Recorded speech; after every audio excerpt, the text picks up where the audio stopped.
ઋષિએ આમંત્રણનો સ્વીકાર કર્યો. યમુનાજીમાં સ્નાન કરી દુર્વાસા મુનિ મધ્યાહન સંધ્યા કરવા બેઠા. તે સંધ્યામાં ગાયત્રીનો જપ કરતા એવા તન્મય થયા કે તેમને સમયનું ભાન રહ્યું નહીં. અમરીશ રાજા મૂંઝવણમાં મુકાઈ ગયા. બ્રાહ્મણોને જમવાનું નિમંત્રણ આપ્યું છે ને બ્રાહ્મણ ને જમાડ્યા પછી પહેલા જમ્યા નહીં, અને હું કંઈક લઉં તો નિયમનો ભંગ થશે અને બ્રાહ્મણોનું અપમાન થશે, અને જો હું કંઈક ના લઉં તો મારા વ્રતનો ભંગ થાય. દ્વાદશી પૂરી થવાને હવે થોડી પણ બાકી છે.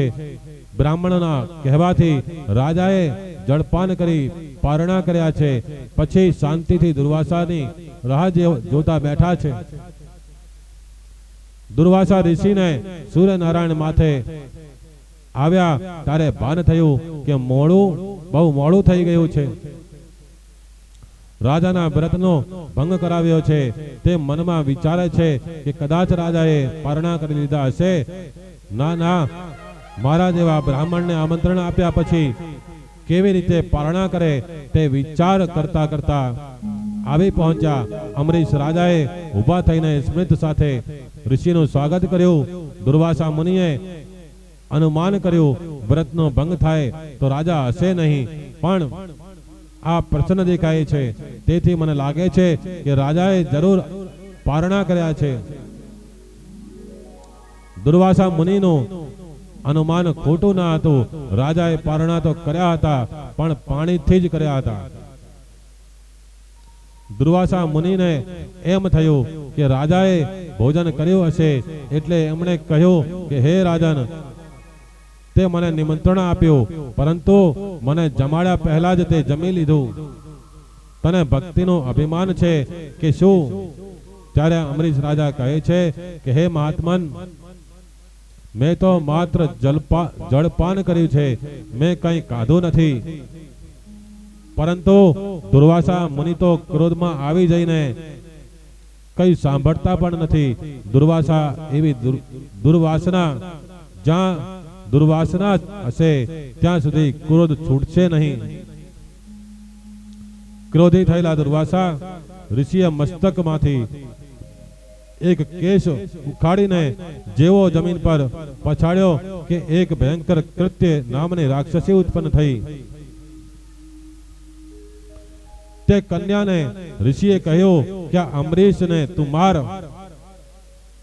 કૃત્યાદેવી અમરીશ રાજાને મારવા જાય છે ત્યાં સુદર્શન ચક્ર આવે છે અને ચક્ર કૃત્યાને બાળીને ભસ્મ કરી દે છે. અમરીશ રાજા જાણતા ન હતા કે સુદર્શન ચક્ર ચારે બાજુથી મારું રક્ષણ કરી રહ્યું છે. તમે જે દેવની બહુ પ્રેમથી પૂજા કરો છો, જેના નામનો જપ કરો છો, તે દેવ ભલે તમને ના દેખાય, પણ તે તમારી સાથે જ છે અને સર્વકાળે તમારું રક્ષણ કરે છે. હે, તે સુદર્શન ચક્ર કૃત્યાને બાળીને દુર્વાસા મુનિને મારવા માટે પાછળ ફળ્યું છે. સુદર્શન ચક્રનું તેજ દુર્વાસા ઋષિથી સહન થયું નહીં. દુર્વાસા ઋષિ ચક્રથી બચવા સર્વલોક ફરી વળ્યા, પણ ચક્ર તેનો પીછો છોડતો નથી. દુર્વાસાના ક્રોધી સ્વભાવને કારણે તેમને કોઈ પણ રક્ષણ આપી શક્યું નહીં. અંતે દુર્વાસા ઋષિ દોડતા દોડતા વૈકુંઠમાં પહોંચી ગયા. ત્યાં નારાયણ કહે, પધારો પધારો, આમ ગભરાયેલા કેમ દેખાવ છો? ત્યારે ઋષિએ કહ્યું, શું પધારો, તમારું ચક્ર તો મારી પાછળ પડ્યું છે, તમે મારું રક્ષણ કરો. ભગવાને કહ્યું, ચક્ર હવે મારું રહ્યું નથી, અમરીશ નું થઈ ગયું છે. જે વૈષ્ણવો પોતાનું સર્વસ્વ મને અર્પણ કરે છે, તેને હું મારું સર્વસ્વ અર્પણ કરું છું. આ સુદર્શન ચક્ર અત્યારે તો અમરીશની આજ્ઞામાં છે. હું પણ ભક્ત પરાધીન છું. પતિવ્રતા સ્ત્રી પતિની અનન્ય ભાવે સેવા કરીને જેમ પતિને વશ કરે છે, તેમ વૈષ્ણવો સેવા સ્મરણ કરી મને પરતંત્ર બનાવે છે. દુર્વાસાજી, હું સર્વથા ભક્તોને આધીન છું. મારામાં થોડી પણ સ્વતંત્રતા નથી. મારા સીધા સાદા ભક્તોએ મારું હૃદય પોતાના હાથમાં રાખ્યું છે. ભક્તજનો મને પ્યાર કરે છે અને હું તેમને મારા ભક્તો ની આગળ હું કશાની પણ પરવા કરતો નથી. જ્યારે ભક્તો સંગણું છોડી દે, કેવળ મારા શરણમાં આવે છે, ભક્તો મારા માટે સર્વસ્વને તગે ત્યાજે છે, તો પછી હું મારા ભક્તો માટે સર્વસ્વ શા માટે ના ત્યાગું? મને મારા ભક્તજનો ખૂબ જ પ્રિય છે. મારા ભક્તો એ જ મારું હૃદય છે અને ભક્તોનું હૃદય હું છું. મારા ભક્તો મારા સિવાય કોઈ પ્રકારની મુક્તિની ઈચ્છા કરતા નથી. તપો વિદ્યા ચ વિપ્રાણ નિશ્ચયસ કરે ઉભે તે એવા દુર્વિનીતસ્યા કલ્પે તે કુરતાનતા. દુર્વાસાજી તપ અને વિદ્યા વિનયથી શોભે છે. વિનયનો સાથ ન હોય તો વિદ્યા વિનાશ કરે છે. જ્ઞાન કોઈને હલકો સમજાવવા માટે નહીં, પણ પરમાત્માના દર્શન કરવા માટે છે. આપ તો તપસ્વી છો, તમારી પાસે અનંત શક્તિ રહેલી છે, તેનો તમે દુરુપયોગ કર્યો છે. આપે બિના કારણે ક્રોધ કર્યો છે. આપ વિચારી જુઓ કે અમરીશે કઈ ભૂલ તો નથી કરીને તેણે પોતાના વ્રતનું પાલન કરવા માટે ફક્ત જળપાન કર્યું છે, જ્યારે તેના ઉપર ક્રોધ ના કરવો જોઈએ. તમારી ભૂલના કારણે જ આ ચક્ર તમારી પાછળ પડ્યું છે. માટે તમે અમરીશ રાજા પાસે જઈને તેની ક્ષમા માંગો. તેમના કહેવાથી જ આ સુદર્શન ચક્રનો વેગ શાંત પડશે. દુર્વાસા ઋષિને પોતાની ભૂલનો ખ્યાલ આવતા જ તેમને પછતાવો થયો છે. તેઓ અમરીશ પાસે આવીને વંદન કરવા લાગે છે. ત્યારે અમરીશ રાજા તેમને વંદન કરતા અટકાવી કહે છે કે આપ વંદન કરો એ ઠીક નથી. પછી અમરીશ રાજાએ સુદર્શન ચક્રને પ્રાર્થના કરી, જો આજ સુધી મેં કંઈ દાન પુણ્ય યજ્ઞ સત્કર્મ કાર્યો કર્યા હોય તો તારો વેગ શાંત થાય. અમરીશ રાજાના કહેતાની સાથે જ સુદર્શન ચક્રનો વેગ ધીમો પડી ગયો છે.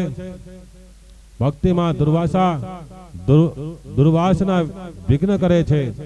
હું મોટો અને બીજા નાના અને હલકા લોકો માન આપે મારું કહ્યું માને, આ બધી દુર્વાસના છે. હું જ સુખ ભોગવીશ. એ જ દુર્વાસના સુખ ભોગવવાની ઈચ્છા, માન લેવાની ઈચ્છા રાખશો નહીં. તે ઈચ્છાથી મન અશાંત થઈ જાય છે. જે બીજાને સુખી કરવાની ઈચ્છા રાખે છે તેની ભક્તિ વધે છે. ભક્તિમાં દુર્વાસના જરૂર વિઘ્ન કરવામાં આવે છે. ભક્તિમાં અહમ ભાવ જાગે તો સમજવું કે દુર્વાસના આવી દુર્વાસનામાંથી અભિમાન જાગે છે. અભિમાનમાંથી ક્રોધ ઉત્પન્ન થાય છે અને ક્રોધમાંથી કૃત્યા કંકાસવાણી ઉત્પન્ન થાય છે. કૃત્ય એટલે કે કર્કશવાણી ભક્તિને મારવા જાય છે. ત્યાં જ્ઞાનરૂપી સુદર્શન ચક્ર ભક્તિની મદદે આવે છે.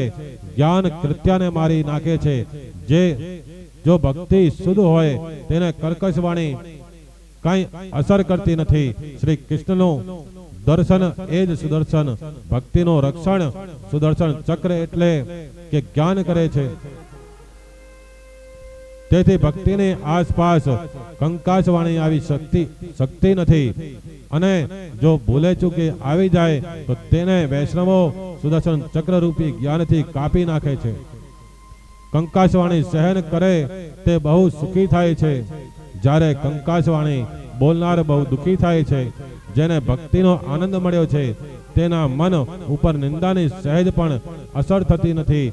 દુર્વાસા ઋષિ કર્કશવાણી બોલીને દુઃખી થાય છે. જેને રીસ કે ગુસ્સો ના આવે તે અમરીશ કહેવાય છે. તેમને દુર્વાસા મુનિએ કડવા વચનો કયા છતાં પણ તેઓ ગુસ્સે થતા નથી. છેલ્લે દુર્વાસા જ્યારે અમરીશની પ્રશંસા કરવા લાગ્યા ત્યારે પણ અમરીશ પણ પ્રશંસાની અસર થતી નથી, કારણ ભક્તો નિંદા સ્તુતિને સરખી જ ગણે છે.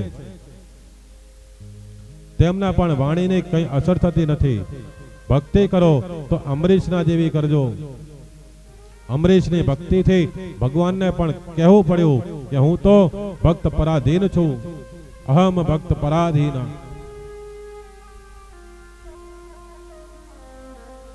બધામાં ઈશ્વર રહેલા છે એવું જ્ઞાન થાય, એક ખરું જ્ઞાન. એવા જ્ઞાન વગર ભક્તિ આવતી નથી અને દૃઢ થતી નથી. એટલે જ ભક્તિમાં જ્ઞાન જરૂરી છે. વિષયમાં વૈરાગ્ય આવ્યા વગર ભક્તિ થતી નથી. મનુષ્યમાં જ્યારે ભક્તિ આવવાની શરૂઆત થાય છે તે પહેલા જ્ઞાન અને વૈરાગ્ય આવે છે, અને ભક્તિનું રક્ષણ કરવા માટે જ્ઞાનરૂપી સુદર્શન ચક્ર પણ આવે છે. જેની ભક્તિ સિદ્ધ થઈ તેને સર્વશાસ્ત્રોનું જ્ઞાન થઈ જાય છે.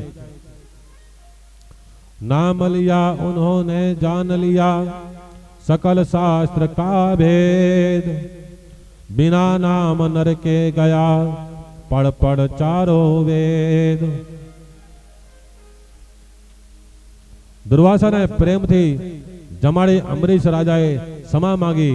પછી દુર્વાસા અમરીશની ભક્તિના વખાણ કરે છે, પરંતુ અમરીશને કંઈ અભિમાન થયું નહીં. તે તો કહે છે કે જીત મારી નથી, જીત મારા ઈશ્વરની છે. અભિમાન જ માનવીનું પતન કરે છે. સુખદેવજીને પણ અમરીશ જેવા રાજાઓ ગમે છે. તેથી જ તેઓએ આ કથામાં રાજાને સાંકળી લીધા છે. સુખદેવજી વિચારે છે કે ધન્ય છે અમરીશની ભક્તિને. તે રાણીઓ સાથે મહેલમાં રહીને સંન્યાસી જેવું જીવન ગાળે છે, જ્યારે હું તો વનમાં જઈને સંન્યાસી જેવો જીવન ગાળું છું. એટલે તો મારા કરતા અમરીશ શ્રેષ્ઠ છે. ભગવાન જ્ઞાનથી પરતંત્ર થતા નથી, બંધાતા નથી. તે તો ભક્તિથી પરતંત્ર થાય છે. જ્ઞાની મહાત્માઓ બ્રહ્માનું અનુભવથી કરી શકે છે, પણ ભગવાનને પરતંત્ર બનાવી શકતા નથી, બાંધી શકતા નથી. ભક્તિમાં છે જ્ઞાન અને વૈરાગ્ય. બાળકો છે જ્યાં સુધી ભક્તિ છે ત્યાં જ્ઞાન અને વૈરાગ્ય દોડતા આવે છે. મનુ મહારાજને ત્યાં ઈશ્વકુ નામનો પુત્ર થયો. તે વંશમાં માનધાતા થયો. આ માનધાતા રાજાની કન્યાનું લગ્ન સૌરભરી ઋષિ સાથે થયું.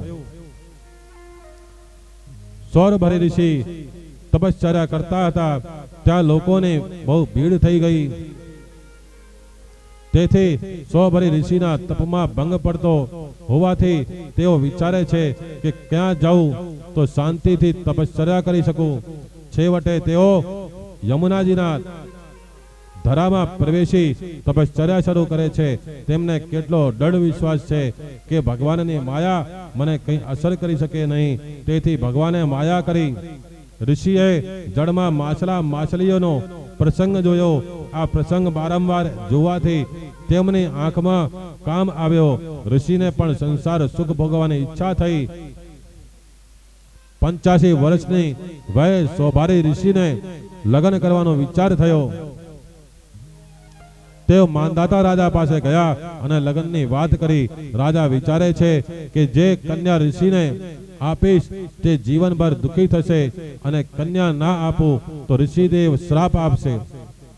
આમ વિચારી માનધાતાએ સૌભારી ઋષિને કહ્યું, કન્યાઓ ઘણી છે. જે કન્યાની પસંદગી આપના ઉપર ઉતરશે તે કન્યા હું આપને અર્પણ કરીશ. તેથી આપ રાજમહેલમાં પધારો. આશા એ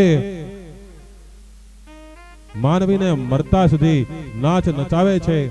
મનુષ્ય મરતા સુધી આશા સેવતો હોય છે, પરંતુ તેને શી ખબર કે આશા તો ઠગારી છે.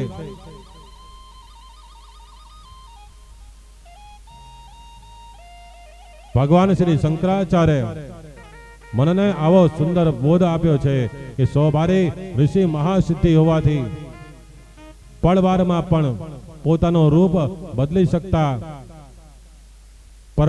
પરણવાની ઈચ્છાને કારણે તેમને પોતાનું સ્વરૂપ બદલી કાઢ્યું.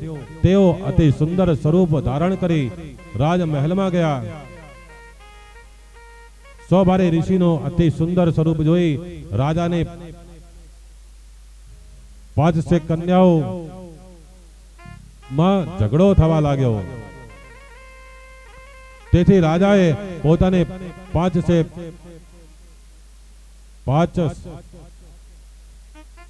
50 કન્યાઓમાં લગ્ન સોબારી ઋષિ સાથે કરી દીધા.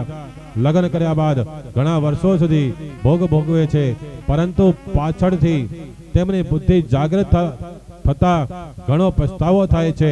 તેમણે થયું કે આ મેં શું કર્યું? મેં મારા તપ પર પાણી ફેરવી દીધું. હવે તેમનું અભિમાન ઓગળી ગયું. પ્રભુની માયા મને શું કરી નાખવાની છે એવો તેમના ઘમંડ ઉડી ગયો. સોબારી ઋષિ બધું છોડી વનમાં ચાલ્યા ગયા. તેમની પત્નીઓ પણ પતિની પાછળ વનમાં ગઈ. સોબારી ઋષિએ વનમાં ખૂબ જ કષ્ટદાયક તપ કર્યું ને અગ્નિહોત્રીની સાથે જ પોતાના આત્માને પરમાત્મા સાથે જોડી દે છે. તેમની પત્નીઓ પતિની આધ્યાત્મિક ગતિને જોઈને શાંત થઈને પતિના પ્રભાવથી મુક્તિ પામી છે. સોબારી ઋષિ જગતને એવો બોધ આપ્યો છે કે જેને જન્મમાં સાધ્યની પ્રાપ્તિ કરવી હોય તો તેણે કામ સુખ ભોગવનારના સંગનો ત્યાગ કરવો જોઈએ. કામ સુખ ભોગવનારનો સંગ એ જ કુસંગ છે. કામી અને વિલાસી માનવો વચ્ચે રહી બ્રહ્મજ્ઞાની થવું કઠણ છે. માનવી વચ્ચે રહી માનવી થવું સહેલું છે. સત્સંગ ના મળે તો કઈ નહીં, પણ કામીનો સંગ ના કરો. અમરીશ રાજાને 3 પુત્રો હતા, વિરૂપ, કેતુમાન અને શુંભ. અમરીશ રાજાના વંશમાં અનેક રાજાઓ થઈ ગયા છે. પછી તે મનુ મહારાજના મોટા દીકરા ઈક્ષ્વાકુના વંશમાં શ્રી રામનું પ્રગટ થવાનું છે. ઈક્ષ્વાકુ રાજાના કુક્ષી, દંડક, નિમિ ઇત્યાદિ અનેક પુત્રો છે. આ વંશમાં કકુસ્થ સાવસ્ત નામનો રાજા થયો. કકુસ્થ ના વંશમાં અનેના પ્રથો, વિશ્વ રંધી, ચંદ્ર, યુવાના આચાર્ય, યુવનાશ્ચ, બૃહદાશ્ચ, ધુંધો માર, દ્રઢાક્ષ, હર્યાક્ષ, નિકુંભ, બ્રણાક્ષ, સેનાજીત તે સદસ્ય અને માનદાતા થયા. તેમના પછી અમરીશ, યવનાશ, હરિત, પુરુકૃત્ય, અનારણ, હરસ્ય અને સત્યવ્રત થયા છે. સત્યવ્રતનું બીજું નામ ત્રિશંકુ અને ત્રિશંકુના પુત્ર હરિશ્ચંદ્ર. હરિશ્ચંદ્ર રોહિત થયા બાદ હરિત, ચંપ, વિજય, ભરૂક, વ્રેક, બાહુક થયા છે. બાહુકના નો પુત્ર સગર રાજા થયો છે. અહીં આપણો સમય થયો છે.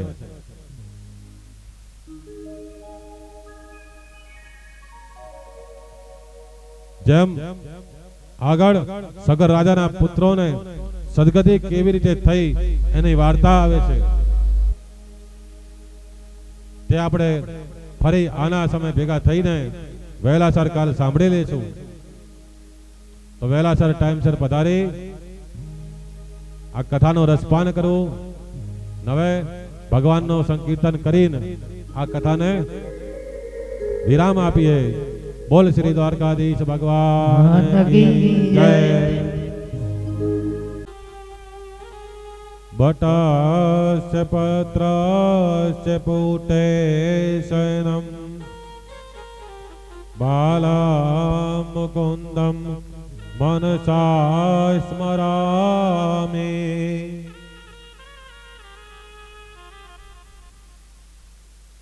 परम मंगलमय परमात्मा अखिलेश्वर आ कारण करुणालय वरुणालय भक्तवांसा कल्पंतरु पीतंभारी श्री बालकृष्ण लालनी वांगमयी वाणीमयी शब्दमयी प्रतिमूर्ति आपणा बधाय समक्ष विराजमान छे। श्रीमद भागवत महापुराण जेने आपणे वारंवार वंदन करीए छीए।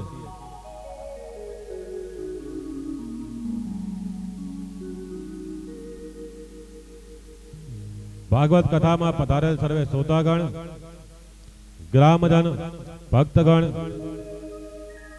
एवं सर्वे गंधर्वगण कथा परिश्रम में उपस्थित सर्वे कथा रस प्रेमियों सर्वे कथा अनुरागीओं ने जय अंबे। परम आनंदनो विषय छे के अंबाजी आश्रम सनातन धामनी पावन धरा पर आप सर्वे भक्तों श्रीमद भागवत कथानो रसपान करवा एकत्र थया छीए। तो कथा ने रसधामा धारा में जोड़ाईए एनी पहला भगवान नाम लईने मन अने आत्मा ने पवित्र करता कथा ने जे धारा चालती हती एमां ने एमां पाछा जोड़ाईए।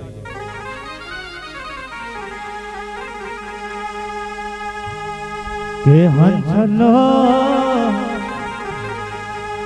ये चालो जवानो ये कलो रे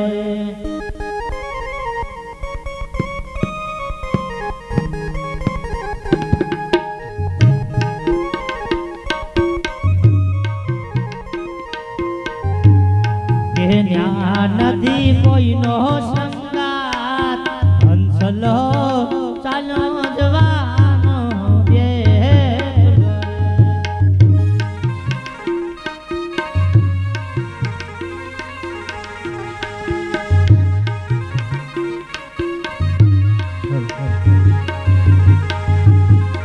हंसलो चालो जवानो रे कलो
भगतू ताण तमे बोध जोरे बातो भक्ति ताणो तमे बाध जोरे बातो भक्ति ताणु रे तमे बोध जोरे बातो भक्ति ताणो तमे बाध जोरे के जानती वणी करो जोरे हाथ जानती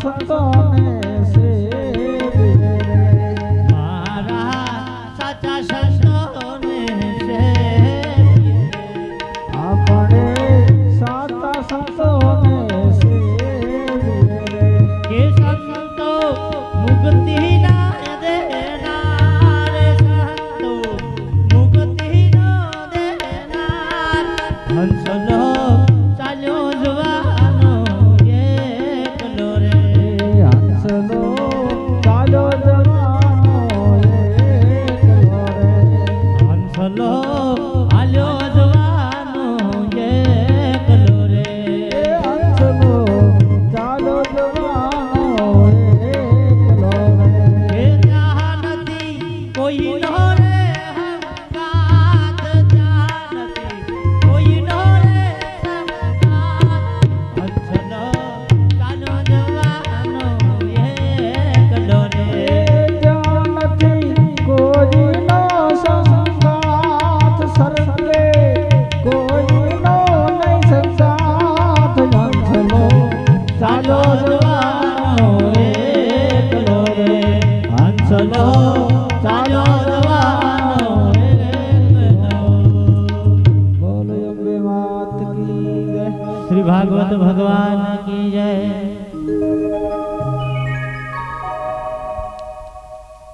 बोले श्री राधा रमण लाल की की जय। जय श्री भागवत भगवान की जय। श्री व्यास नारायण भगवान की जय। श्री अम्बे मात की जय। श्री विश्वकर्मा भगवान की जय। श्री दुधेश्वर महादेव की जय। श्री द्वारकाधीश भगवान की जय। श्री अन्नपूर्णा मात की जय। श्री सद्गुरु देव की जय। परम पूज्य महामंडलेश्वर स्वामी श्री कृष्णानंद गिरी जी महाराज की जय। अपने अपने मात पिता की जय। बोलो गौ मात की जय। ओम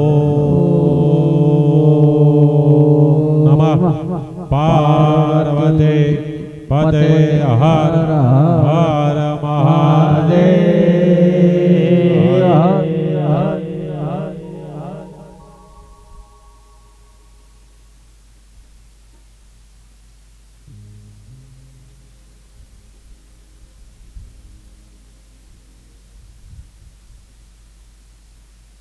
ચાલો જે આપણે હવે કાલે તારામાંથી વિરામ લીધું હતું ત્યાં ત્યાં પાછા જઈએ। સુખદેવજી મહારાજ પરીક્ષિતને રાજા હરિશ્ચંદ્ર ના રોહિદાસ થયા ને બાદ એમના પછી હરિત પછી ચંપ પછી જય ભરોક ગુરક બાહુ થયા છે અને બાહુનો પુત્ર સગર રાજા થયા છે। જેમની અહીંયા આવે એમના પુત્રોને સદગતિ કેવી રીતે મળી તેનું વર્ણન કરવામાં આવ્યું છે કે સગર નામના ચક્રવર્તી સમ્રાટ રાજાએ અશ્વમેઘ યજ્ઞ કર્યા છે। યજ્ઞનો ઘોડો છોડવામાં આવ્યો છે। તે ઘોડાને ઇન્દ્રે ચોરી જઈને પાતાળમાં કપિલ નારાયણના આશ્રમમાં રાખ્યો છે। સગરના પુત્રો તે ઘોડાને શોધવા માટે નીકળ્યા છે। કપિલ દેવના આશ્રમમાંથી તે ઘોડો મળ્યો, તેથી તેમણે કપિલ નારાયણને ચોર સમજીને મારો મારો કહીને મારવા દોડ્યા। કપિલ મહારાજે તેવી આંખ ઉઘાડી કે બધા મુનિના તેજસ્વી બાળીને મુનિના તેજો અગ્નિમાં બાળીને ભસ્મ કરી દીધા છે। સગરના નો પૌત્ર અંશુમાન તેમને શોધવા નીકળે છે। તેઓ કપિલ મુનિના આશ્રમમાં આવ્યા છે। ત્યાં તેમને ઘોડાને જોયો, તેથી અંશુમાન કપિલ ભગવાનની સ્તુતિ કરે છે। કપિલ ભગવાન અંશુમાનને કહે છે કે તમારા પિતૃઓ બળીને ભસ્મ થઈ ગયા છે. તમારા પિતામહનો દાદાનો ઘોડો છે તે લઈ જાઓ. અંશુમાન કહે કે હે મહામુનિ, મારા કાકાઓ બળીને ભસ્મ થઈ ગયા છે, તેમનો ઉદ્ધાર કેવી રીતે થાય તે કૃપા કરીને બતાવો. કપિલ મુનિ કહે કે હે વત્સ, ગંગાજી પધારે તો ગંગા જળથી તેમનો ઉદ્ધાર થઈ શકે, બીજો કોઈ ઉપાય નથી.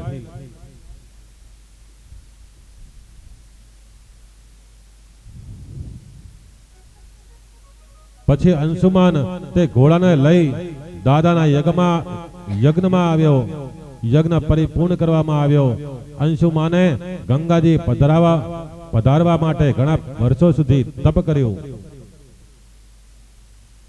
પરંતુ તેઓ ગંગાજીને પૃથ્વી પર ના લાવી શક્યા. અંશુમાનનો પુત્ર દિલીપ થયો, તેણે પણ તપશ્ચર્યા કરી, પરંતુ તે પણ ગંગાજી લાવવામાં નિષ્ફળ રહ્યો. દિલીપનો પુત્ર ભાગીરથ થયો. ભાગીરથ રાજાની તપશ્ચર્યા સફળ થઈ, તેણે પેઢીનો પુણ્ય ભેગું થયું. ત્યારે શ્રી ગંગાજી પ્રગટ થયા. ગંગાજી ભાગીરથને કહે છે કે હું તારા ઉપર પ્રસન્ન થઈ છું, પરંતુ મારો વેગ આ ધરતીથી સહન થશે નહીં. આ ધરતી રસાતળમાં ડૂબી જશે. કોઈ ઝીલે તો હું ઉતરું. તેમણે ભગવાન શંકરને પ્રસન્ન કરવા તપ શરૂ કર્યું છે. છેવટે ભગવાન શંકર પ્રસન્ન થયા છે અને તેઓ ગંગાનો વેગ ઝીલવા તૈયાર થયા છે. ગંગોત્રીમાં ભગવાન શંકર કેડમાં હાથ દઈને ઊભા છે. ગંગોત્રી અતિ દિવ્ય પવિત્ર ભૂમિ છે. આકાશ માર્ગથી શ્રી ગંગાજી પધારે છે. શિવજી પોતાની જટા ઉપર ગંગાજીને ઝીલે છે. તેમણે જટાઓની એવી ભૂલ ભલામણી બનાવી કે ગંગાજી એમની જટામાં ફરતા જ રહ્યા, બહાર નીકળવાનો માર્ગ મળતો જ નથી. પછી શિવજીએ ગંગાજીને બહાર નીકળવાનો રસ્તો બતાવ્યો. અનેક દેશને પવિત્ર કરતા શ્રી ગંગામાં પાતાળમાં પધાર્યા છે. સગર રાજાના બાળકો જ્યાં ભસ્મ થયેલા, એ ભસ્મની જ્યાં માટી થઈ, તે માટીને ગંગાજીનો સ્પર્શ થતા સગર રાજાના બાળકોને સદગતિ મળી છે. સગરના પુત્રોને મર્યા પછી ગંગાજળના સ્પર્શથી મુક્તિ મળી છે. તો જીવતા જે સ્નાન કરે, ગંગાજીની પૂજા કરે, તેને મૃત્યુ પછી સદગતિ મળે, તેમાં શું આશ્ચર્ય છે? સ્નાન સત્કર્મ કરવા માટે છે. તમારાથી બીજું કંઈ ના થાય તો ઘરમાં સ્નાન કરો, ત્યારે ગંગા માને મનથી વંદન કરો અને ગંગા એવું બોલો તો તમને ગંગા સ્નાનનું ફળ મળશે. બોલો હર ગંગે માત કી જય. આજકાલ સુધરેલા લોકો સ્નાન કરવા બેસે છે ત્યારે ગંગા બોલતા નથી, પણ સિનેમામાં ગીતો ગાય છે. તેઓ એવું સમજે છે કે અમે બહુ સુધર્યા છીએ. સુધર્યા કે બગડ્યા તે તો ભગવાન જાણે. સનાતન ધર્મની મર્યાદામાં રહેશો તો જ જીવન સુધરે છે. જીવન સંયમથી સુધરે છે, સદાચારથી સુધરે છે, સ્વેચ્છાચારથી જીવન બગડે છે. જીવને શિવ થવું છે. જો તે જ્ઞાન ગંગા માથે રાખે તો શિવ બને. ગંગા એ જ્ઞાનનું સ્વરૂપ છે. ગંગાજીને ભાગીરથ લઈ આવ્યા, તેથી ગંગાજીનું નામ ભાગીરથી પડ્યું છે. શિવજી મહારાજે ગંગાજીને મસ્તકમાં ધારણ કર્યા છે, તેથી શિવજીનું નામ ગંગાધર પડ્યું છે. તમે પણ ગંગાધર બનો, જ્ઞાન ગંગાને માથે રાખજો. ગંગાજી શ્રી હરિ નારાયણના ચરણોમાંથી બહાર આવ્યા છે. નારાયણના ચરણોમાં ગંગા છે અને શિવજીના મસ્તકમાં ગંગા છે.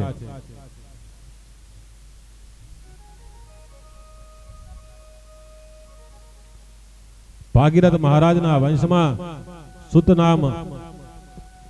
નાભ સિંધુદીપ અને પછી આયુતાયુ થયા.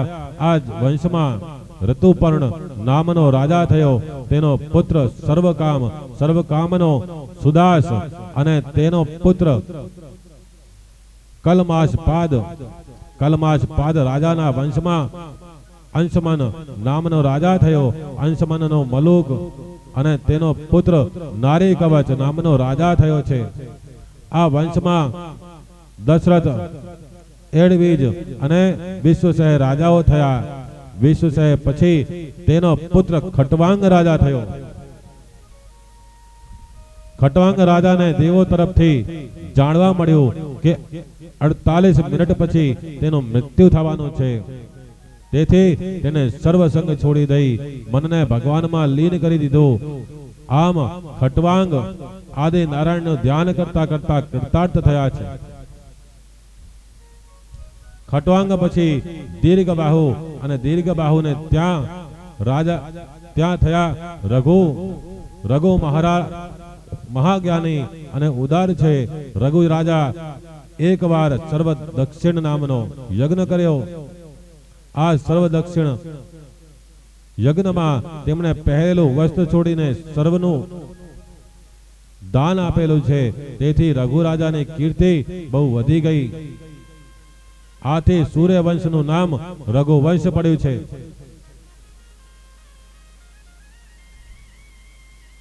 રઘુ રાજાનો પુત્ર અજ થયો.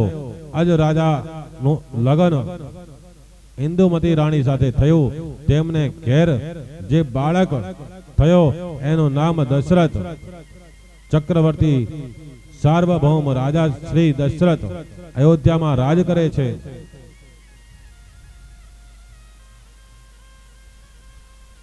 દશરથ રાજા પૂર્વ જન્મમાં એક બ્રાહ્મણ છે. ગામની બહાર રણછોડરાયનું મંદિર છે. તેઓ ભગવાનને રોજ 1000 તુલસી દળ અર્પણ કરે છે. આમ કરતા કરતા તેઓ વૃદ્ધ થયા. 85 વર્ષની ઉંમર થઈ. એકવાર આ બ્રાહ્મણને તાવ આવ્યો.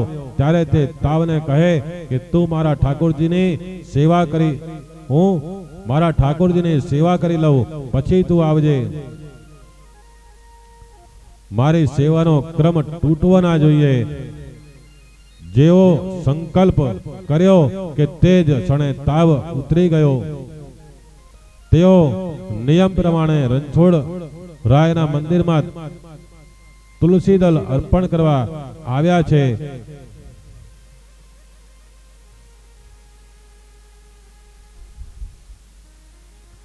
કે ત્યાં કોઈના રડવાનો અવાજ સાંભળ્યો.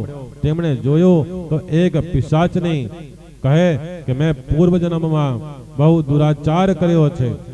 મેં મારા ધણીને ખૂબ જ ત્રાસ આપ્યો છે. તેથી જ હું આ જન્મમાં પિશાચ યોનિમાં આવી છું. તમે મારો ઉદ્ધાર કરો.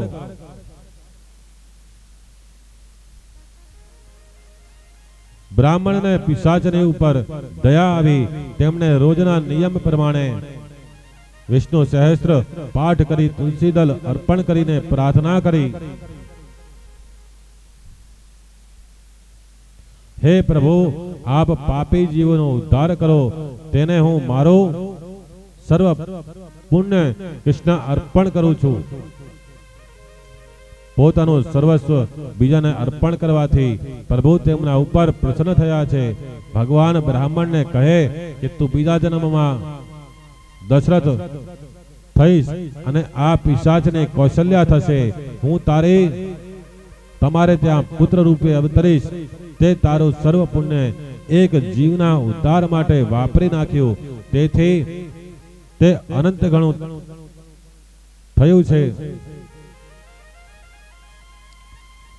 બ્રાહ્મણે ત્યાં જ શરીરનો ત્યાગ કર્યો અને બીજા જન્મમાં તે દશરથ થાય છે.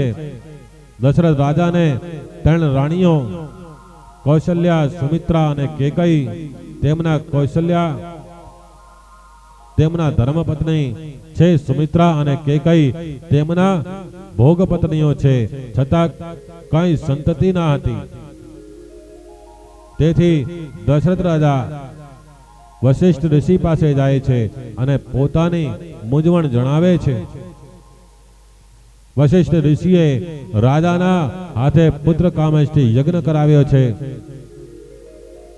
પૂર્ણાહુતિના સમય અગ્નિ કુંડમાંથી અગ્નિદેવ સુવર્ણ પાત્રમાં ખીરનો પ્રસાદ લઈને બહાર આવે છે. અગ્નિદેવે દશરથને કહ્યું કે આ ખીરનો પ્રસાદ તમારી રાણીઓને ખવડાવજો, જેથી તમારે ત્યાં 4 બાળકો થશે. આ બાળકો તમારી કીર્તિને બહુ વધારશે. આ પ્રસાદી પાયસ છે. અગ્નિદેવ દશરથ રાજાને પ્રસાદ આપ્યો. રાજાને અતિ આનંદ થયો. પ્રસાદ મસ્તક પર ચડાવ્યો. પછી રાજાએ વશિષ્ઠ ઋષિને પૂછ્યું કે મહારાજ, તમારી કૃપાથી આ પ્રસાદ મળ્યો છે, આ પ્રસાદનો હું શું કરું? વશિષ્ઠ ઋષિએ કહ્યું કે રાજન, આ પ્રસાદનો અડધો ભાગ કૌશલ્યાને આપજો, તે તમારા ધર્મપત્ની છે, અને બાકીના અડધા ભાગના 2 ભાગ કરી કેકઈ સુમિત્રાને આપજો. દશરથ રાજાએ વશિષ્ઠ ઋષિની આજ્ઞા મુજબ અડધો ભાગ કૌશલ્યાને અને બીજા અડધા ભાગના 2 ભાગ કરી કેકઈ અને સુમિત્રાને આપે છે. એકનાથ મહારાજે કેકઈને જન્મથી જ કર્કશ ચિત્રી છે. કર્કશ વાણીથી પતિદેવનું અપમાન કરે તે કેકઈને છેલ્લો પ્રસાદ મળ્યો, તેથી તેને ખોટું લાગ્યું. ક્રોધ આવ્યો. ક્રોધના અભિમાન હતું કે સુંદર હું, રાજા મારા આધીન છે. જ્યાં અભિમાન છે ત્યાં ધીરે ધીરે બધા દોષ ભેગા થાય છે. ત્યાં બધા જ દુર્ગુણ આવે છે. સૌંદર્યનું અભિમાન, સંપત્તિનું અભિમાન, વિદ્યાનું અભિમાન પતન કરે છે. કેકઈ ક્રોધમાં આવી ગમે તેવું બોલવામાં લાગે છે. તેમણે દશરથ રાજાનું અપમાન કર્યું છે. કર્કશ વાણીથી જે પતિદેવને દુભાવે છે તે સ્ત્રીના પુણ્યનો નાશ થઈ જાય છે. કેકઈએ પ્રસાદનો અનાદર કર્યો. તે જ સમયે આકાશમાં ફરતી એક સમડી ત્યાં આવી અને કેકઈના હાથમાંથી પ્રસાદને ઉઠાવી લઈ જઈ. તે સમડી પ્રસાદ લઈને જ્યાં અંજની દેવી તપશ્ચર્યા કરે છે ત્યાં આવી. અંજની દેવી અંજન પર્વતમાં પંચાક્ષર શિવ મંત્રનો જપ કરતા હતા.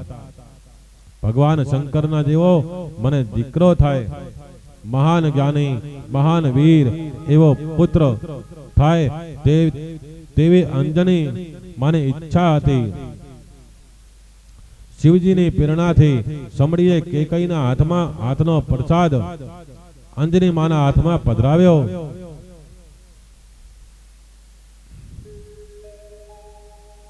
માતાજીની આંખો બંધ હતી.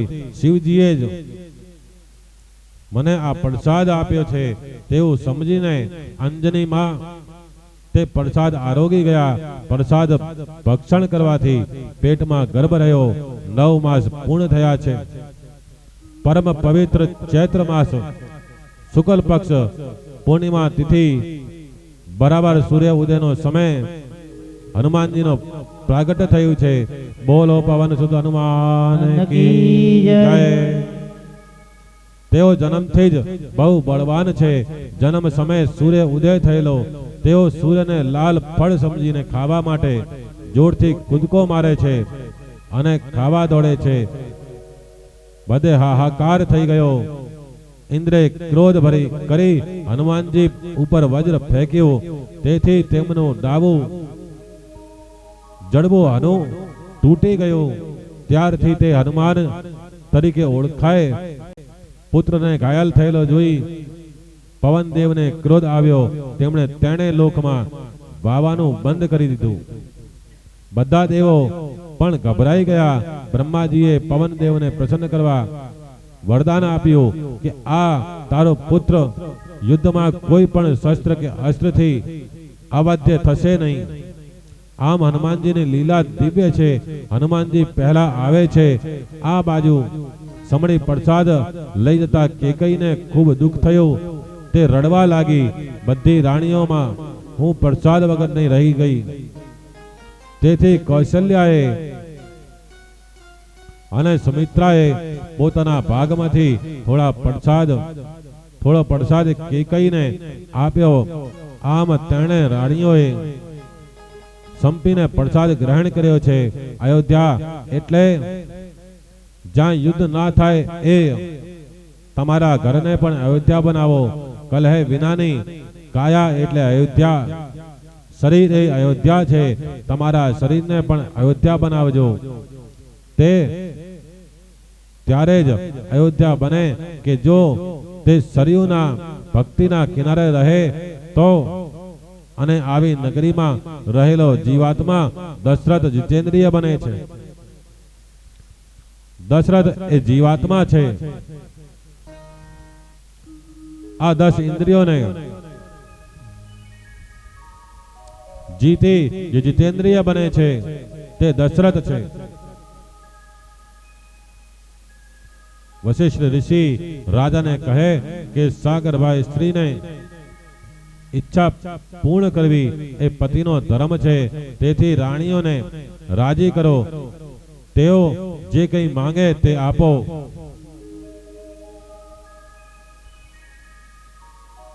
દશરથ રાજા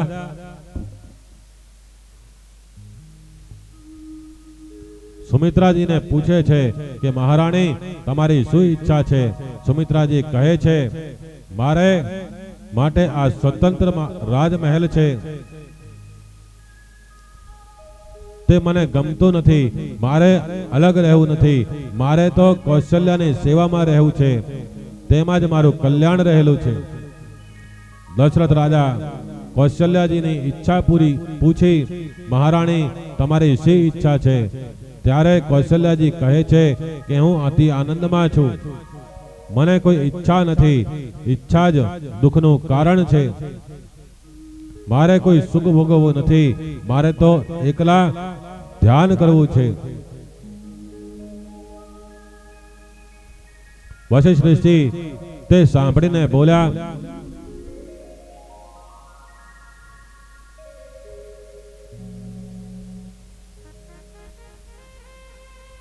કે રાજન આ તો શુભ ચિહ્ન છે. 9 માસ પરિપૂર્ણ થયા છે. એક રાતે દશરથજીને નિંદરમાં સુંદર સપન આવે છે. તેમને સપનમાં પોતાને આંગણે મહાત્મા ઋષિઓ આવીને ઉઠાડે છે. સપનમાં દશરથજી સરયુમાં સ્નાન કરે છે. ઠાકોરજીને પંચામૃતથી અભિષેક કર્યો છે અને સપનમાં જ તે લક્ષ્મીનારાયણની આરતી ઉતારે છે. દશરથ રાજા વારંવાર પ્રભુના દર્શન કરે છે. પ્રભુ એમની સામે જોઈ જાણે મરક મરક હસે છે. પછી એકદમ કૌશલ્યાના દેહમાં લીન થઈ જાય છે. ત્યાં જ દશરથ રાજા જાગી જાય છે. તમારા ભગવાનની સેવા જે દિવસે સપનમાં તમે બરાબર કરો તો માનજો કે હવે કઈ ભાગ્યનો ઉદય થયો છે.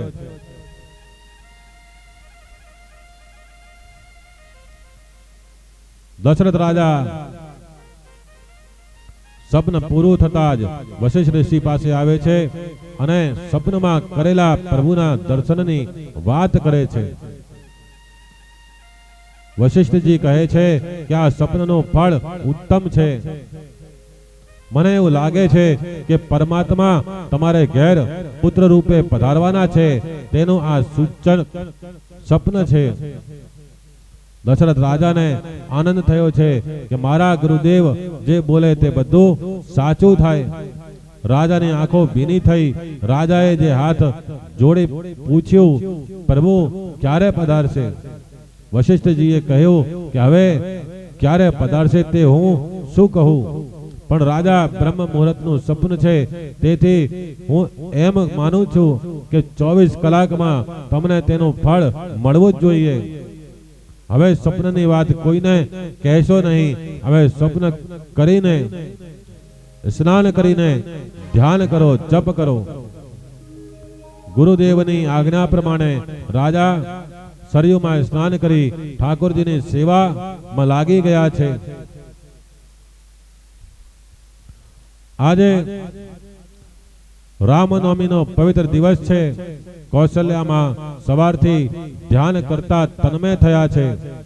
કૌશલ્યા માએ બધા નોકર દાસીઓને બહાર જવા આજ્ઞા કરી છે. પોતે એકાંતમાં ધ્યાન કરે છે. જે હિ દિન રામ જન્મ સુતિ ગાવહી તીરથ સકલ તુહા ચલી આવહી. પ્રાતઃ કાળથી દેવો ગંધર્વો પ્રતીક્ષા કરે છે.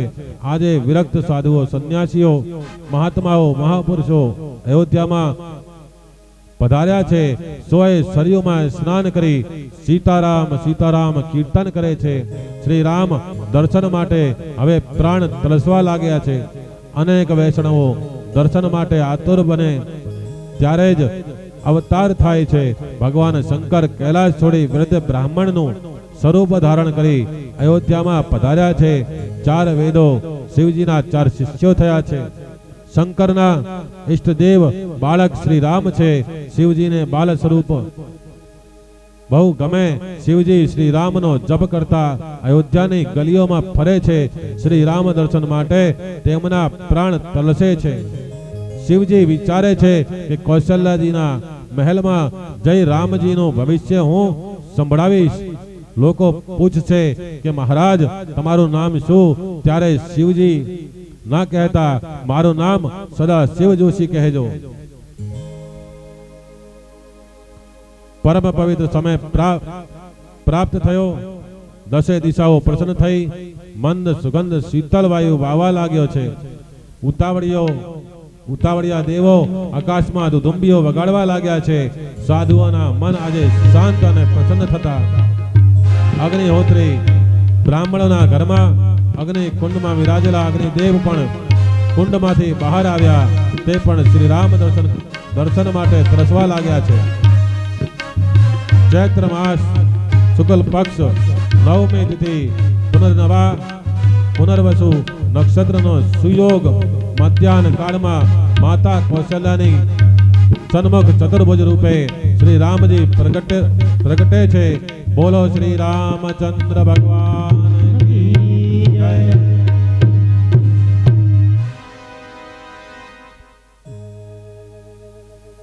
ભય કૃપટ પ્રગટ કૃપાલા દીન દયાલા કૌશલ્યા કે હિતકારી.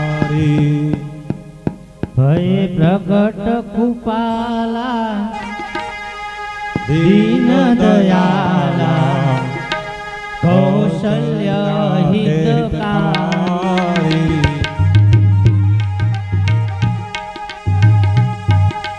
હર્ષિત મહતારી મુમ મનહારી અદભુત રૂપ નિહારી.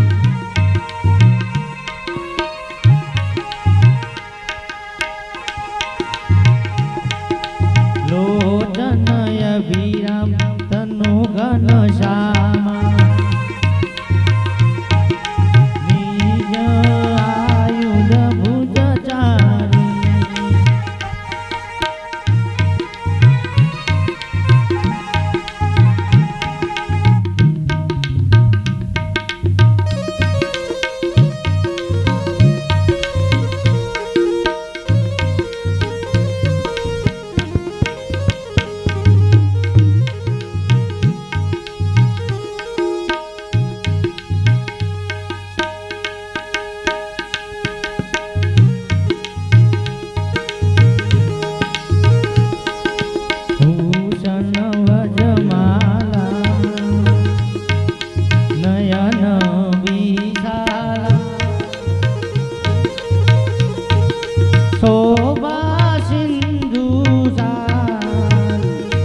कर जोड़ी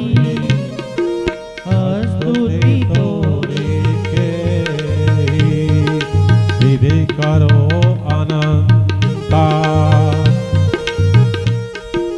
माया गुण ज्ञानातीत अमाना वेद पुराण बरंता करुणा सुख सागर सब गुण आगर जय गावै श्रुति संता सोम महित लागी जन अनुरागी भयं प्रगट श्रीकंता ब्रह्मांड निकाया निर्मित माया रोम रोम प्रतिवेद कहे मम उर्सो वश यह उपहासी सुनत धीर मति स्थिर न रहे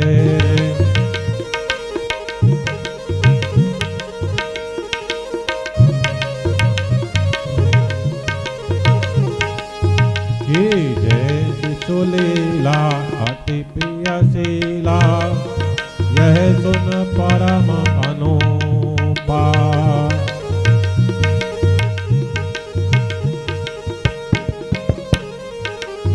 प्रधेनु सुर संत हित लीना मनुज अवतार निज इच्छा निर्मित माया गुण रोम रोम प्रतिवेद कहे मम उरसो बासिया सुनत धीर मति तीर रहे उपजा जज ज्ञान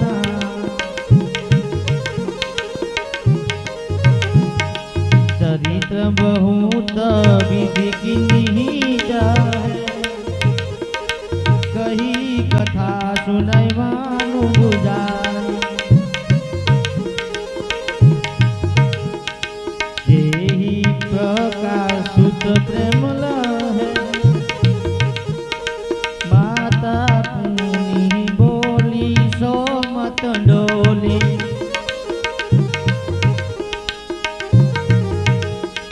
तजड़ू तात यहरू बा सुशीला अति प्रियशीला यह सुख परम अनुपा अति वचन सुजाना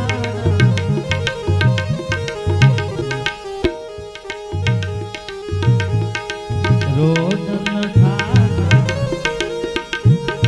कोई बालक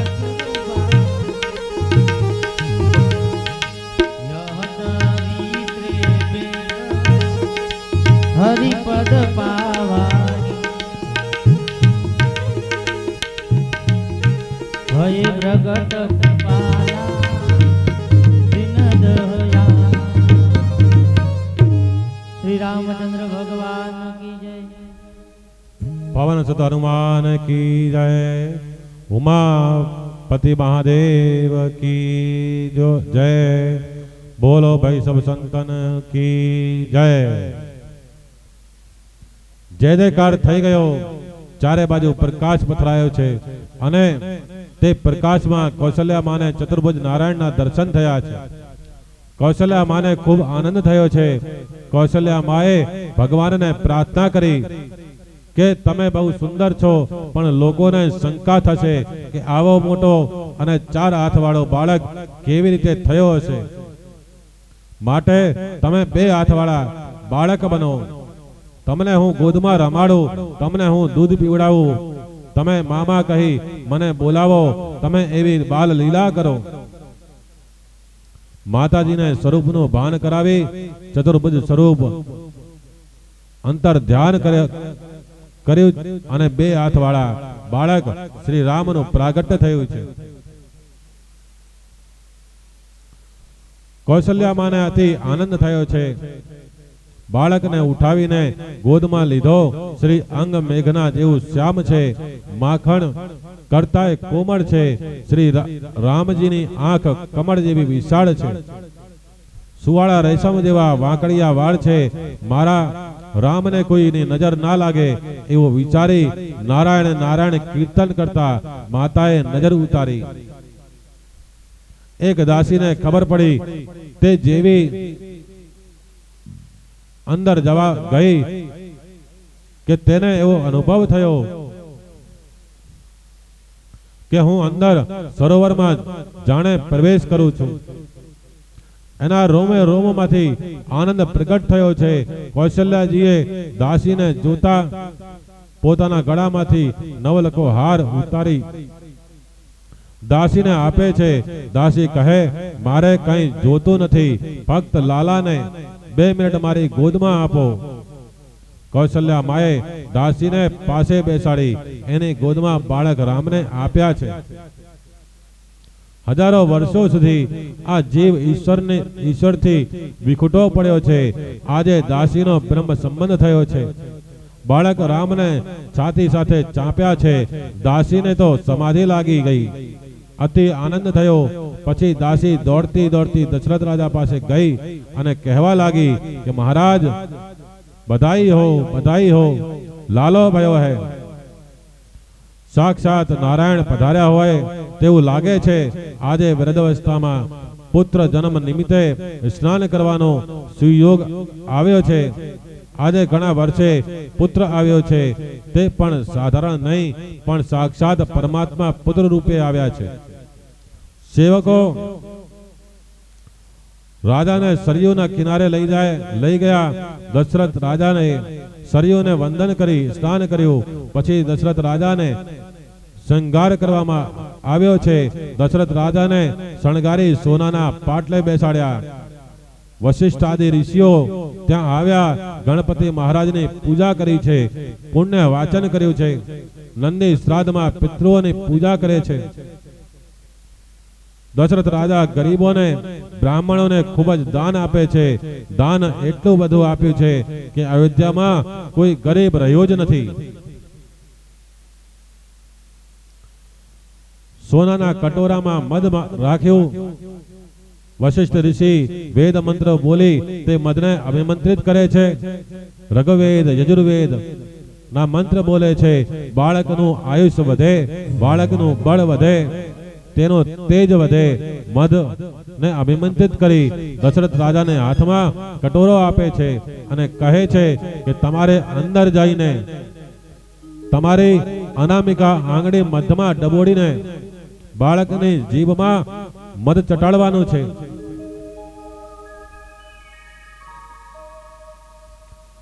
ગુરુદેવની આજ્ઞા લઈ દશરથ રાજા હાથમાં કટોરા સાથે શ્રી રામજીના દર્શન કરવા જાય છે. આજે કૌશલ્યાજીના મહેલમાં બહુ ભીડ થઈ છે. જે અંદર જતો તે રામ દર્શનના આનંદમાં એવું તન્મય થતું કે તેને બહાર નીકળવાની ઈચ્છા જ ના થતી. મહેલમાં બધી દાસીઓ રામ લલાના દર્શન કરતા દેહબાન ભૂલે છે.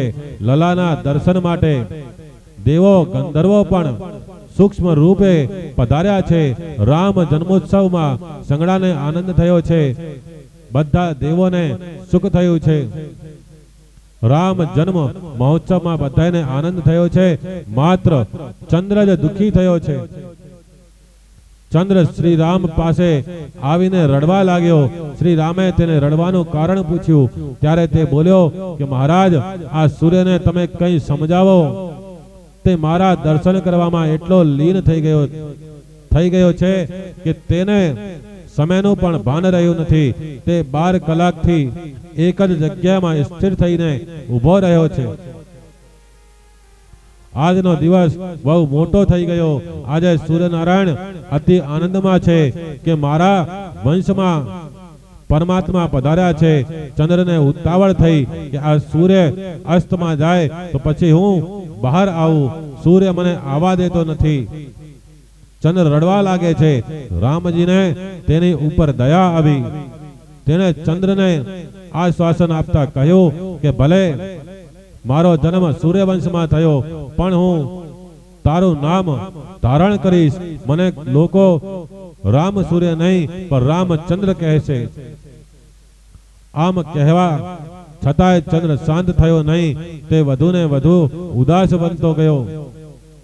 ત્યારે શ્રી રામ તેને ફરી પ્રસન્ન કરવા માટે કહે છે કે આ અવતારમાં ભલે મેં સૂર્યને લાભ આપ્યો, પણ હવે કૃષ્ણ અવતારમાં રાત્રે 12 વાગ્યા પછી હું આવીશ અને તને લાભ આપીશ. શ્રી કૃષ્ણના જન્મ વખતે આખું જગત ગાઢ નિદ્રામાં છે. ફક્ત 3 જણા જ જાગે છે, વસુદેવ, દેવકી અને ચંદ્ર. જે રાત્રે જાગે છે તેને કનૈયો મળે છે અને જે સૂતો છે તેને સંસાર મળે છે. જાગવું એટલે સાવધાન થઈને જે સતત ભક્તિ કરે છે તે જ જાગ્યો છે. જે ગાફેલ છે તે સૂતેલો છે. ગીતાજીમાં કહ્યું છે કે યા નિશા સર્વભૂતાના તાસ્ય જાગ્રતિ સંયમી યસ્યામ જાગ્રતિ ભૂતાની સા નિશા પશ્યંતો મુને. સંપૂર્ણ ભૂત પ્રાણીઓ માટે જ રાત્રિ છે. નિત્ય શુદ્ધ પરમાત્માને પ્રાપ્ત કરવા તરફ જેઓ દ્રષ્ટિ પણ કરતા નથી તે નિત્ય શુદ્ધ પરમાત્મામાં યોગી પુરુષ જાગે છે. જે પ્રાણીઓ નાશવંત ક્ષણભંગુર સંસારિક સુખોમાં જાગે છે તે રાત્રિ સમાન છે. તેવા પુરુષોને પરમાત્માનું જ્ઞાન થતું નથી. દુઃખોમાં ચેતીને જે ઈશ્વરનું ભજન કરે છે તેને ત્યાં ભગવાન આવે છે. વસુદેવ દેવકીની સ્થિતિ જુઓ. સંપત્તિ ગઈ, રાજ્ય ગયો, સંતતિ ગઈ, અપરાધ વગર હાથ પગમાં બેડીઓ પડી. તેમ છતાં આવા દુઃખમાં પણ ભગવાનનું સતત સ્મરણ કરે છે. માટે દુઃખમાં પ્રભુના નામનું વિસ્મરણ ના થાય તે જોજો. દુઃખમાં જે ઈશ્વરનું ભજન કરે છે તેને ત્યાં ભગવાન પધારે છે. એક મહામુનિ કહે છે કે આ મનુષ્ય અવતારમાં જ્યારે ભગવાન મળે ત્યારે આપણી પાસેથી બધું જાય છે. એટલે આપણે ખાલી હાથે આયા અને ખાલી હાથે જ જવાના છીએ.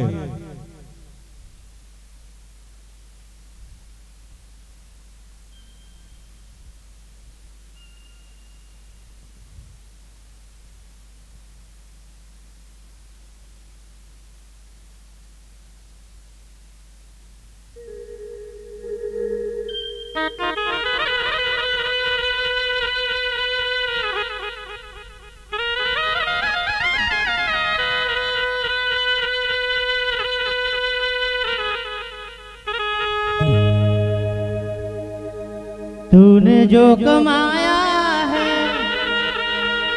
दूसरा ही खाएगा.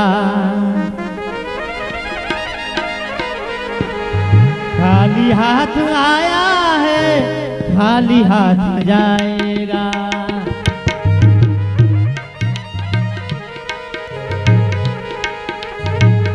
तूने जो कमाया है कोई खाएगा.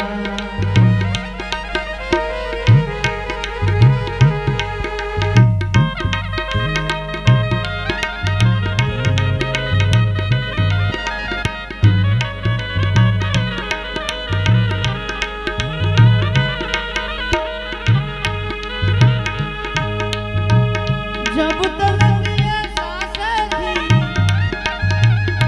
तब तक ये रिश्ता था. जब तक ये सांसें थी तब तक ये रिश्ता था. साथ जिस घड़ी टूटी रिश्ता टूट जाता है.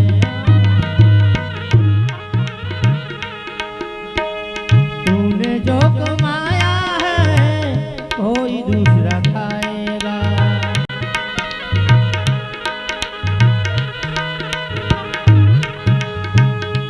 जिंदगी की राहों में रंग जो गम के मेले हैं।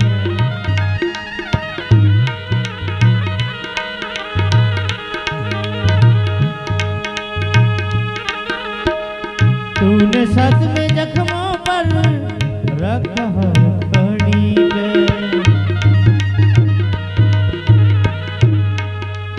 तूने सच जख्मों पर रखा हर घड़ी पर। बाद मरने के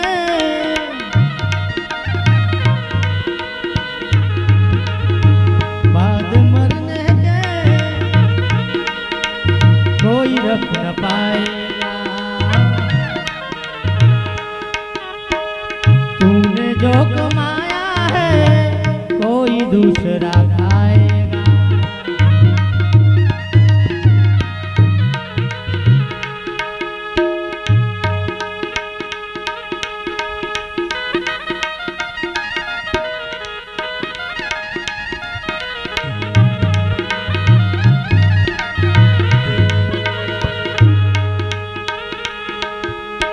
तूने जो कमाया है दूसरा खाएगा।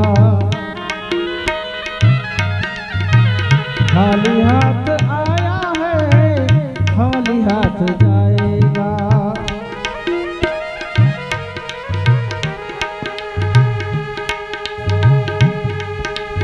जब तक ये सांसें हैं तब तक ये रिश्ता है।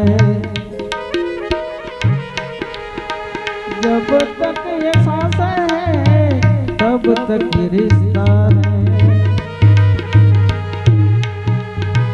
साथ इस घड़ी को लौट नहीं जाएगा। तूने जो कमाया है दूसरा ही खाएगा। तूने जो कमाया है कोई दूसरा खाएगा।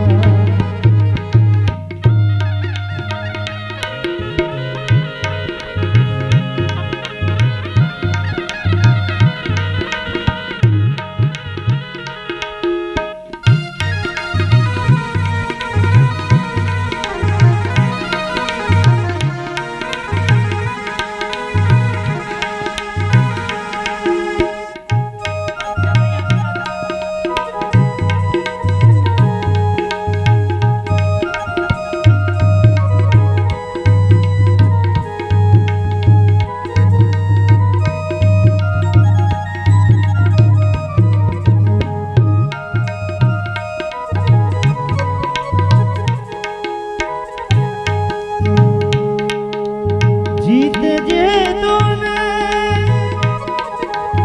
माया में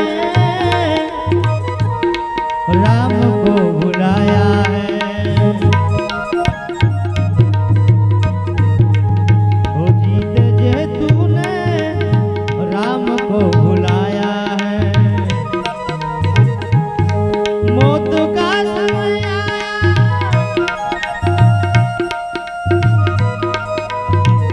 मौत का समय आया राम याद आएगा। तूने जो कमाया है दूसरा ही खाएगा। खाली हाथ आया है खाली हाथ जाएगा। खाली हाथ आया रे बंदा खाली हाथ जाएगा। श्री रामचंद्र भगवान की जय।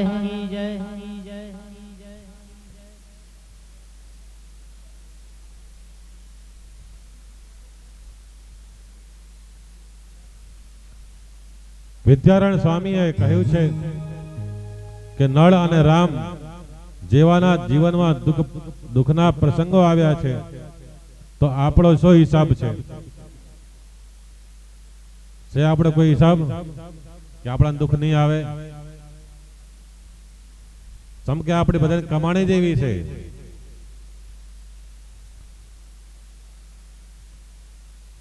દશરથજી બહુ ભોળા છે. ઘરમાં એટલી બધી ભીડ થઈ કે ગરધણીને કોઈ અંદર જવા દેતા નથી. ઘરધણી બહાર ઊભા છે. દશરથ રાજાને રામજીને જોવાની આતુરતા વધી છે કે જે કોઈ અંદર શ્રી રામના દર્શન કરીને આવે છે તે બધા કહે છે કે આવો તો કોઈ દીકરો થતો હશે, આ તો પરમાત્મા પધાર્યા હોય તેવું લાગે છે. દશરથ રાજાને તે સાંભળે છે, મારા રામને લોકો પરમાત્મા કહે છે, ભલે લોકો એને પરમાત્મા માને પણ એ મારો બાળક છે, હું એનો પિતા છું. આ બધા પારકા છે, તે મારા રામને જુએ છે પણ મેં મારા રામને જોયો નથી. હું કેવી રીતે કહું કે મારે અંદર જવું છે? દશરથ રાજાનો પ્રેમ બહુ વધ્યો છે, તેમની આંખમાંથી પ્રેમ બહાર આવ્યો છે. શ્રી રામજીના દર્શન કરવા માટે દશરથ રાજાના પ્રાણ તલસે છે. વશિષ્ઠ જે દશરથ રાજાનો પ્રેમ સમજી ગયા છે, વશિષ્ઠે દશરથ રાજાને પોતાની પાછળ પાછળ આવવાનું કહ્યું છે. રાજ દરબારમાં રાજમહેલમાં વશિષ્ઠ ઋષિનું બહુ માન હતું. વશિષ્ઠજી દર્શન કરવા જાય છે.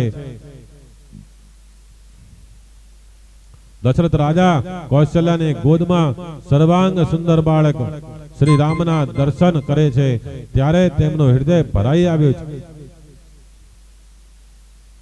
શ્રી રામ અને દશરથજીની 4 આંખ મળી છે ત્યારે બાળક શ્રી રામ ગાલમાં સ્મિત હાસ્ય કરે છે. દશરથ રાજાને અતિ આનંદ થયો. આટલા બધા લોકો આવ્યા પણ તે હસતો ના હતો. મને જોઈને હસવા લાગ્યો. મને ઓળખે છે કે હું એનો પિતા છું. આ મારો બાળક છે. દશરથજીએ વશિષ્ઠ ઋષિને કહ્યું કે મહારાજ, હું ચટાડવા જીવ ઉપર મત ચટાડું છું, આપ વેદ મંત્રો બોલો. દશરથજી શ્રી રામને જીવ ઉપર મદ ચટાડવા લાગે છે પણ વશિષ્ઠજીને તે તો શ્રી રામ દર્શનમાં સમાધિ લાગી છે. તેમને દેહનું પણ ભાન રહ્યું નથી. કોઈ વેદ મંત્ર યાદ આવતો જ નથી. વશિષ્ઠજી કહે છે કે રામના દર્શનમાં મને કોઈ મંત્ર પણ યાદ આવતો નથી. અરે, રામને જોયા પછી હું મારું નામ પણ ભૂલી ગયો છું. જ્યારે દર્શનમાં નામ ભૂલાય છે ત્યારે દર્શનનો આનંદ આવે છે. બ્રહ્મ સાક્ષાત્કારમાં વેદ ભૂલાય છે. તત્ર વેદા અવેદા ભવંતી. વશિષ્ઠ ઋષિને સમાધિ લાગી છે. તેઓ પોતાનું નામ ભૂલી ગયા છે. લૌકિક નામ રૂપની પૂર્ણ વિસ્મૃતિ થાય ત્યારે બ્રહ્મ દર્શન થાય છે. વશિષ્ઠજી બ્રહ્મ દર્શનમાં લીન છે. બીજા બ્રાહ્મણો મંત્રો બોલે છે. દશરથ રાજા મધ ચટાડે છે. અયોધ્યાની સ્ત્રીઓ બહુ ભાગ્યશાળી છે. તેઓ અંદર જઈ કૌશલ્યાને વારંવાર વંદન કરે છે અને રામને પોતાની ગોદમાં લેવા માટે મનાવે છે. કૌશલ્યામાં ખૂબ ઉદાર છે. તે રામજીને બધાની ગોદમાં આપે છે. પુરુષો પણ ત્યાં આવ્યા છે પણ બહાર સિપાહીઓનો પહેરો છે. પુરુષોને અંદર પ્રવેશ નથી. પુરુષોને ખૂબ જ દુઃખ થયું. તેઓ દશરથ રાજા પાસે આવીને કહે છે કે અમે બહુ આશા લઈને આવ્યા છીએ. આજે અમને નિરાશ ના કરો. અમારે પણ શ્રી રામના દર્શન કરવા છે. દશરથ રાજાને પ્રજા પ્રાણ કરતા પ્યારી છે. તેઓએ બહાર રામના દર્શન કરવા ખૂબ જ ભીડ જોઈ. તે વિચારે છે કે આ બધા લોકો અંદર જઈને દર્શન બરાબર નહીં કરી શકે. તેથી તે કૌશલ્યામાને કહે છે કે મહારાણી, મારી એવી ઈચ્છા છે કે તમે બહાર આંગણામાં આવી રામને ગોદમાં લઈને બેસો. બધા તેના દર્શન કરી શકે. આ બધા મારા રામને આશીર્વાદ આપવા આવ્યા છે. આ બધાના આશીર્વાદથી બાળક સુખી થશે. આજે કોઈને નારાજ ના કરો. કૌશલ્યમાં રામને લઈ આંગણામાં આવ્યા છે. તેઓ રામને ગોદમાં લઈને બેઠા છે. અયોધ્યાની પ્રજા રામ લલાના દર્શન કરે છે. શ્રી રામ દર્શનમાં સોને એવો આનંદ થયો છે કે અયોધ્યાની પ્રજા રામલલાના દર્શન કરે છે. કોઈને ભૂખ લાગતી નથી, કોઈને પાણી પીવાની ઈચ્છા થતી નથી. ઉત્સવના દિવસે પરમાત્માના દર્શન કરતા ભૂખ તરસ ભૂલ્યા, દેવાન ભૂલ્યા તો જ ઉત્સવ સફળ છે. શ્રી રામના દર્શન કરીને અયોધ્યાની પ્રજા કૃતાર્થ થઈ છે. દરેક જીવ માત્ર રામને શોધે છે, પરંતુ રામ વગર આરામ મળતો નથી. શ્રી રામની મર્યાદાનું પાલન કરો તો જીવનમાં શાંતિ મળે. જગતમાં જે પુરુષોને શાંતિ મળી છે તે બધા મહાપુરુષોએ શ્રી સીતારામના દર્શન કર્યા છે. શ્રી રામની અનન્ય ભાવે સેવા કરી છે.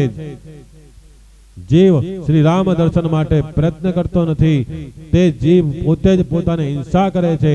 વાલ્મીકી ઋષિએ તેને આત્મહત્યારો કહ્યો છે. ધર્મનું ફળ છે શાંતિ, અને આ ધર્મનું ફળ છે અશાંતિ.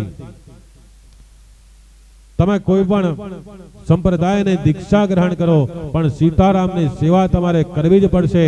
તેમની સેવા કર્યા વિના મન શુદ્ધ થતું નથી. રામ સેવાથી મન સફળ થાય છે. રામજીની ઉત્તમ સેવા તો એ છે કે રામજીના જેવું જીવન ગાળો, રામજીની મર્યાદાનું પાલન કરો. શ્રી રામચરિત્ર અનુકરણીય છે. પુરુષોએ શ્રી રામ જેવું જીવન વિતાવવું જોઈએ. જ્યારે સ્ત્રીઓ નું જીવન સીતાજી જેવું હોવું જોઈએ. સીતાજીએ સ્ત્રી ધર્મ સમજાવ્યો છે, શ્રી રામે પુરુષનો ધર્મ સમજાવ્યો છે.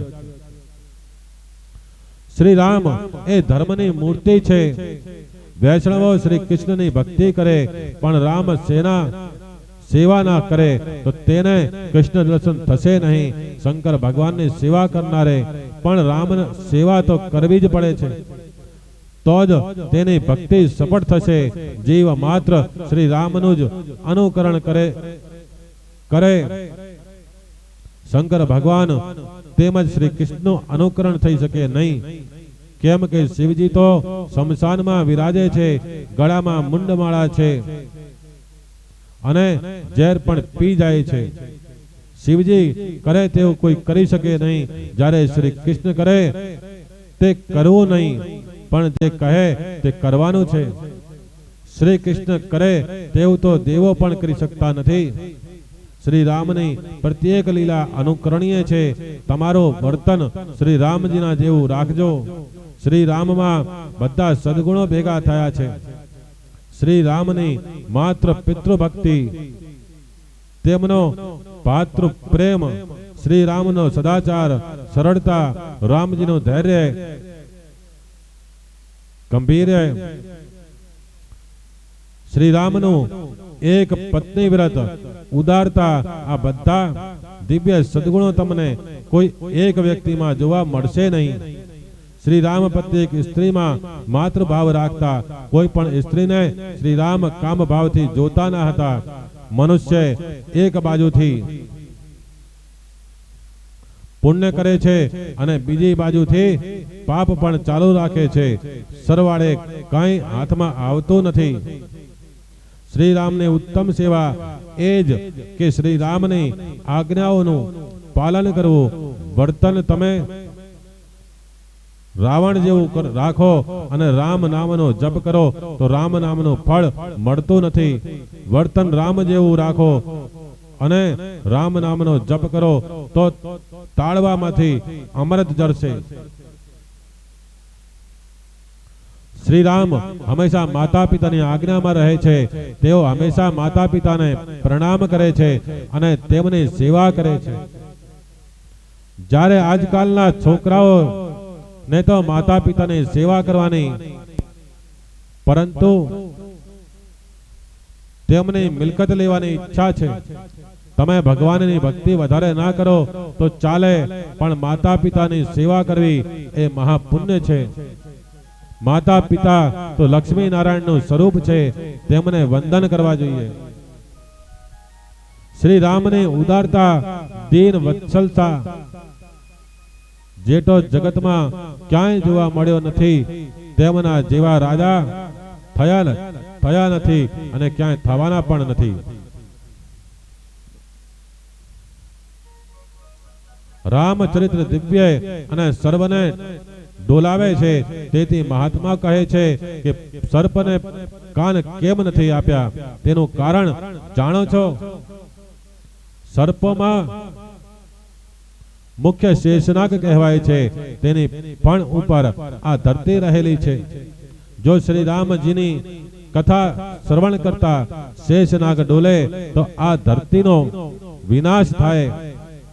બ્રહ્માજીએ વિચાર કર્યો છે કે આખું બ્રહ્માંડ શેષજીના માથે છે, અને જો તેમને કાન હોય અને તે શ્રી રામની કથા સાંભળે અને ડોલવા લાગે તો બ્રહ્માંડનો નાશ થઈ જાય. આ ગોગ મહારાજ ઉપર છે ધરતી આખી. હવે જો આ કથાઓ આપણે ડોલવા લાગતા હોય ને પછી કથાઓ આપણી પાછા ડોલવા લાગે તો શું થાય? બધા ભય ભેગા. પેલો ખાલી 6.3 નું આવ્યા બધે કચ્છમાં રમણ ભમણ કરી નાખ્યું હતું, તો આખું ડોલે તો શું થાય?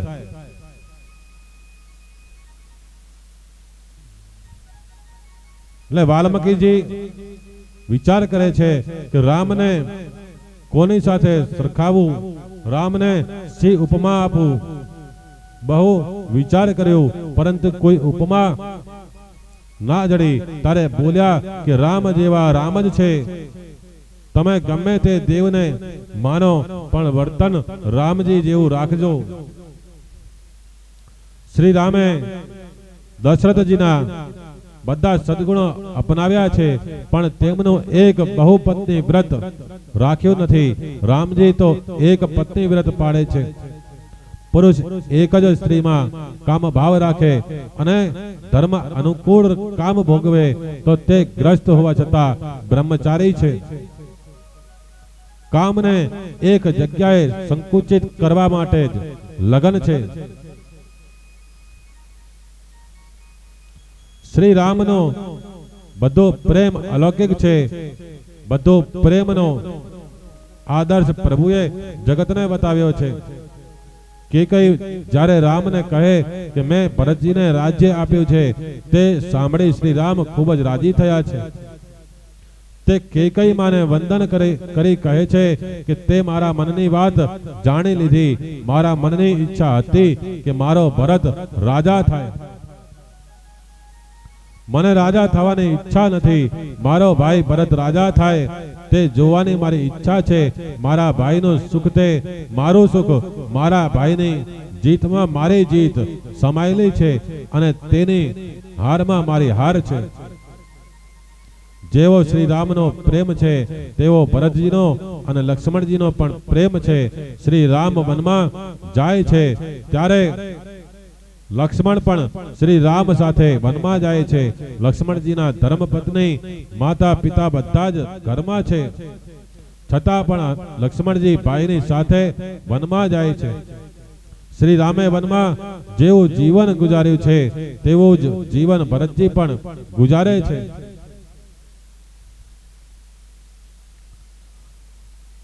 રામ કથામાં પ્રસંગ છે કે લંકા યુદ્ધમાં ઇન્દ્રજીત લક્ષ્મણ ઉપર શક્તિનો ઘા કરે છે.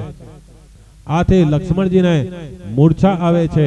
તે સમયે શ્રી રામ લક્ષ્મણજીનું મસ્તક પોતાના ખોળામાં લઈ રડતા હતા. કહે છે કે જગતમાં બહુ શોધ કરીએ તો સીતાજી જેવી સ્ત્રી કદાચ મળે, પણ મારા લક્ષ્મણ જેવો ભાઈ મળવો દુર્લભ છે. ભાઈ આજે તું કેમ બોલતો નથી, કેમ નારાજ થયો છે? આ માટે સુષેણ વેદરાજને લાવવામાં આવે છે. તેમનું કહેવું છે કે સૂર્ય ઉદય થાય તે પહેલા સંજીવની વનસ્પતિ આવી જાય તો કદાચ લક્ષ્મણ બચી શકે છે. ત્યારે શ્રી રામ કહે છે કે મને અયોધ્યાની કે સીતાજીની જરૂર નથી, મને તો લક્ષ્મણ જોઈએ. તે જ્યાં જશે ત્યાં હું જઈશ, કેમ કે તે મારી પાછળ પાછળ આવ્યો છે. તેણે મારા માટે બધું ત્યાગી દીધું છે. એનો પ્રેમ કેવો છે? તમે ભાઈ ઉપર પ્રેમ રાખશો તો ભાઈ પણ તમારા ઉપર પ્રેમ રાખશે.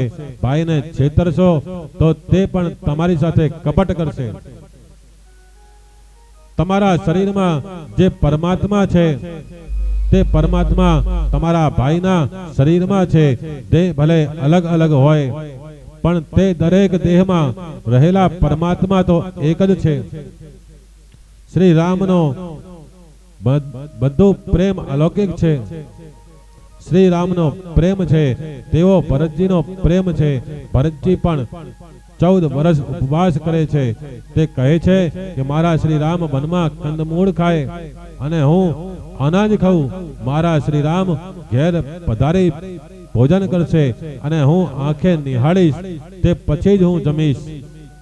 સંતોના મંતવ્ય ભરતજીની તપસ્યા શ્રી રામની તપસ્યાથી ચડે છે. વનમાં તપ કરવું સહેલું છે, રાજમહેલમાં તપ કરવું ઘણું કઠિન છે.